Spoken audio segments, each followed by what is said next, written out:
வணக்கம். சைரன் விமர்சனம். சனாதனமும் சமதர்மமும் கலக்கும் காஞ்சியின் மறுபக்கம் என்று இதை சொல்லலாம். தலைப்பினை படித்ததும் சிலருக்கு வியப்பு வரும், சிலர் விதிர்விருப்பார்கள். சனாதனம் போற்றும் சங்கரமடமும் பிறப்புக்கும் யாவர்க்கும் என தூக்கி பிடித்த திராவிட தலகர்த்தர் பேரறிஞர் அண்ணா வாழ்ந்த இடமும் காஞ்சிதானே. இங்கு ஜாதிகள் தூக்கி பிடிக்கப்படுவதும் ஆணவ கொலைகள் அதிகார வர்க்கத்தில் போற்றப்படுவதும் சைரனில் ஊடுபாவாக இருக்கிறது.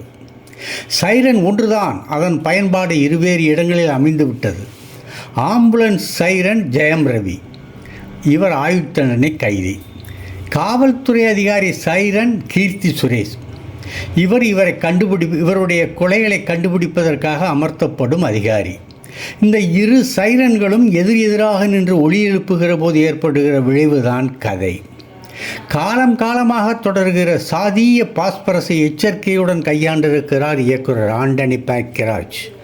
கமர்ஷியலுக்காக சில மீறல்கள், அது ரசிகர்களுக்காக டிஎஸ்பி சமுத்திரக்கனியை ஒரே அடியில் சாய்த்து விட முடியும் என்கின்ற வாய்ப்பு பட்டாசு ஒளியாய் ஜெகஜோதியாய் ஒளிர்கிற போது அவரை கோவிலுக்கு இழுத்துச் சென்று வதைப்பது ஆக்ஷன் தேடுகிற ரசிகர்களுக்காகத்தானே.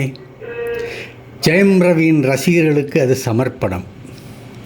எந்த படத்திலும் பார்த்திராத ஜெயம் ரவியை இந்த படத்தில் திலகன் வடிவில் பார்க்கிற போது எங்கே ராசா போயிருந்த இத்தனை காலமா என வாய்விட்டு கத்தலாம் போல் இருந்தது. அத்துணை நேர்த்தியாக நடித்திருக்கிறார். தன் கேரக்டரை உள்வாங்கி அற்புதமாக வெளிப்படுத்தி இருக்கிறார். ஒரு டீனேஜ் பெண்ணின் தகப்பன் அவள் குழந்தையாக இருந்தபொழுது ஜெயிலுக்குள் சென்றவர் தான் அந்த தகப்பன். அந்த பாசமகள் தற்போது எப்படி இருப்பாள் என்பதை பார்க்க வேண்டும் என்கின்ற ஆவலுடன் பரோலில் வந்த அந்த ரவி எவ்வித பரபரப்பு பதட்டங்களை பகிரங்கப்படுத்தாமல் செயலாற்றுவது ரவிக்கே புதிதாக இருக்கலாம். ஆகச்சிறந்த நடிப்பு. கதை முழுமையும் ஆர்ப்பரிக்காத தெளிந்த நீரோடை. அற்புதமான நடிப்பு. வில்லனால் மிரட்டப்படுகிற போது ஆம்புலன்ஸ் டிரைவரான ரவி ஒரு வார்த்தை சொல்லுவார் பாருங்க. ஏண்டா யமனை தூக்கி தோளில் போட்டுக்கிட்டு காலையிற என்னையவே மிரட்டுறியா அந்த என்று கேட்குற அந்த துணி இருக்குது பாருங்க. நம்பியார் பாணியில் குமுறாமல் சரத்பாபு மாதிரி சாந்தமாக பேசினாலும் உள்ளம் வந்து பாய்லர் மாதிரி அப்படி குதிகலன் அந்த மாதிரி இருக்குது. அம்மாவை கொன்ற கொலையாளி அப்பா என்கின்ற அழுத்தமான நம்பிக்கையில் ஊறிப்போன மகள் தந்தையின் முகத்தை பார்க்கவும் விரும்பவில்லை என்பது மனசு உடைகிற காட்சி. அந்த பொண்ணு ரொம்ப அற்புதமாக நடிச்சிருக்குங்க. போலீஸ் இன்ஸ்பெக்டராக இருக்கும் நாயகி கீர்த்தி சுரேஷ். ஒரு கொலைப்பழி இருக்கிறது இவர் மீதும். அந்த இமேஜுடனேயே தன் பணியை செய்து வருகிறார். பரோல் ரவி வந்த பின்னர் நடக்கிற 2 கொலைகளுக்கும் காரணம் கண்டறிந்து சினங்கொள்கிறார் கீர்த்தி சுரேஷ். இவரது மொத்த பார்வையும் ரவி மீதே பாய்கிறது. ஆனால் உண்மை என்ன?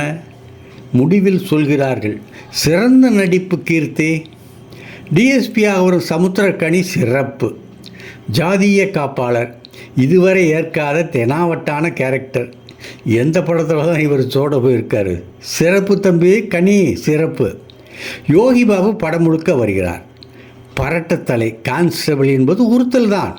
ஆனால் கடைசி கட்டத்தில் சில தடவை அந்த ஒட்டை வெட்டிய தலைமுடி எதற்காக, எந்த படத்துக்காக என்பது தான் தெரியவில்லை. சரி, அரசியல் அழகம்பெருமாள் அவருக்கு ஏற்ற கேரக்டர். அஜய், துளசி, சாந்தினி இன்னும் பலர் நடிச்சிருக்காங்க. அனுபமா பரமேஸ்வரன், வந்தது வரை வசந்தமே. ஜிவி பிரகாஷின் இசை, மெலடி ரசனை, செல்வகுமாரின் ஒளிப்பதிவு இந்த படத்தின் பிரம்மாண்டத்தை தூக்கி கூட்டி இருக்கிறது. அதிலும் அந்த ஆம்புலன்ஸ் சேசிங் அட்டகாசம். தகரத்தை தரையில் தேய்த்து நாராச ஒளி எழுப்பி ஒருத்தனை போட்டு தள்ள முடியும் என்கிற போது அந்த பேர் இறைச்சல் ஊரை கூட்டவும் வாய்ப்பு இருக்கா இல்லையா? சிந்தனைக்கு ஒரு நல்ல காட்சி. படத்தின் பின்னணி இசைக்கு சாம் சிஎஸ்.